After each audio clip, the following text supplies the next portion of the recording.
सासे बर' फरायसा गथ'नि जिउआव बासायजानाय मोनदों रायजो राजाफोरनि गेदेर अननायनि थाखाय।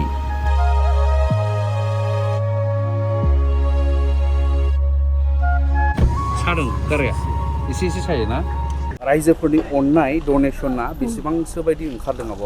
रायजो राजानिसिम आखाइ खबजबनानै गोजोन्थों। खुलुमबाय लोगोफोर। दा नोंथांमोन जेनाखि सिगाङाव नुनाय भिडिअ जे अन्थाव बाथाव बाबु बिकास बसुमतारी जायखौ नोंथांमोना गोबां अनबाय, अननायजों नोंथांमोन हेफाजाब होनायजों नोंथांमोननि डनेसन खालामनाय रांजों साक्सेसफुलि बाबुनि गल ब्लाडारनि अपारेशनखौ खालामनो हाबाय आरो बिनि देहायावहाय जि थानाय अन्थाइफोर बेखौहाय आउट खालामनो हाबाय अपारेशननि गेजेरजों नैबे सेन्ट आगस्टिन हस्पिटालावहाय।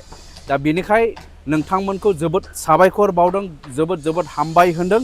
नोंथांमोना गिदिर अननायनि खामानिखौ मावबाय। आंनिफ्रायबो नोंथांमोन बयनिसिमबो बिग थेंक इउखौहाय आं होनो सानो। दानिया लोगोफोर अपारेशन साक्सेस जानाय स्ट'रिखौ जोङो एसे नायनि। बेबायदिनो नोंथांमोननि गेदेर अननायजों नोंथांमोननि रांखौ मोननानै बे सिंगल मादार आब' अनजालि बसुमतारीया गावनि अनजालु फिसाला अन्थाव बाथाव गथ'खौहाय फाहामथाय होनो थाखाय हालाय हाफाय जाबायदोंमोन। बे समावनो नोंथांमोननि अननाय आरो गोहो मोननानै 16 आगस्ट खालि बिथांजोआ गावनि फिसालाखौ सेन्ट आगस्टिन हस्पिटाल अफ चापागुरि बेवहाय एडमिट खालामो अपारेशननि थाखाय। नोंथांमोना दा नुदों बिथांखौहाय बाबु बिकास बसुमतारीखौ नार्सफोरा थाम-थिम खालामगासिनो दं अपारेशन थियेटाराव लांनो थाखाय आरो बाबुखौहाय अपारेशन खालामो एन्डस्कपि मेथडजोंहाय, जेराव माने सुफ्लंनायजों माखासे टिउब सोनानै केमेरा गोनां टिउब सोनानैहाय माने अपारेशनखौ खालामनाय जायो।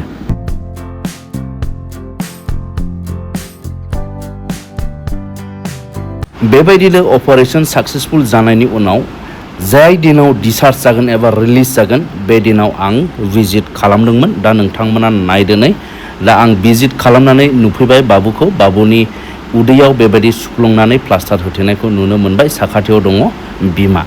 बेनिफ्राय रिलिजखौ खालामनो हादों सानब्रैनि उनावसो। मानो होनोब्ला बाबुनि देहाया एसे उइक एबा दुरबलखाय डक्टरा साजेस्ट खालामदों एसे सानब्रैसिम थानो थाखाय।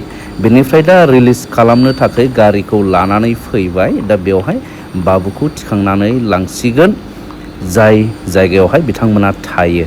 दा बेबायदिनो साक्सेसफुल जाबाय नोंथांमोननि गेदेर अननायजों डनेसनजों नोंथांमोननि अननायजों बे बाबुनि देहायाव फाहामनाय मोनबाय। जानो हागौ बाबुआ दा गोदान जिउ मोननाय बायदि जाबाय। जाय बाबुआ गावनि देहायाव बेफोरबायदि उसुबिदा अन्थाइफोर थानायनि थाखाय गोबां गावनि जिउआव कनफिउसन, गिनाय, नार्भासनेसआ दंबाय थायोमोन जानो हागौ।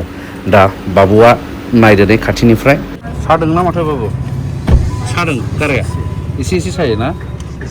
बे जाहैबाय नै डिस्चार्ज सामारि एबा रिलिज जानायनि लेखा। नोंथांमोना नुनो हादों बे बिकास बसुमतारी बाबुनि रिलिज जानायनि बे लेखा।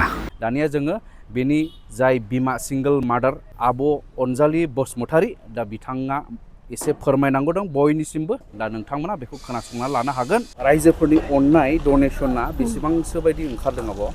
रायजोफोरनि अननाया 45 प्लास ओंखारदों। रायजोफोरनि आइ आफानि थाइसे थाइनै हरनायजों आंनि फिसानि अपारेशनखौबो आं खालामनो हाबाय।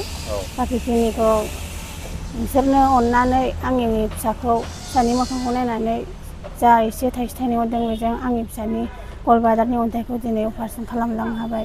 बेनो बिराद धन्यबाद। हामबायसै रायजो राजाफोर, नोंसोरनि अननायावनो अरायबो नोंसोरो ब्लेसिं मोन्थों इसोरनिफ्राय। रायजो राजानिसिम आखाइ खबजबनानै गोजोन्थों। बे समाव जोङो आसा खालामबाय बाबु बिकास बसुमतारीया जेन गावनि देहायाव फाहामथायखौ मोननायजों लोगोसे गोख्रों देहा जाफिननानै गावनि जिनाखि फरायलांनांगौनि जिनाखि दायथ' जेन मोजाङै मोजां फरायलांनानै गावनि जिउनि थांखिसिम सौफैनो हायो आरो गावनि फिउचारखौ दालांनो हायो बेखौनो आङो आसा खालामबाय। आरो खेबसेबाव बयनिसिमबो थेंक इउ।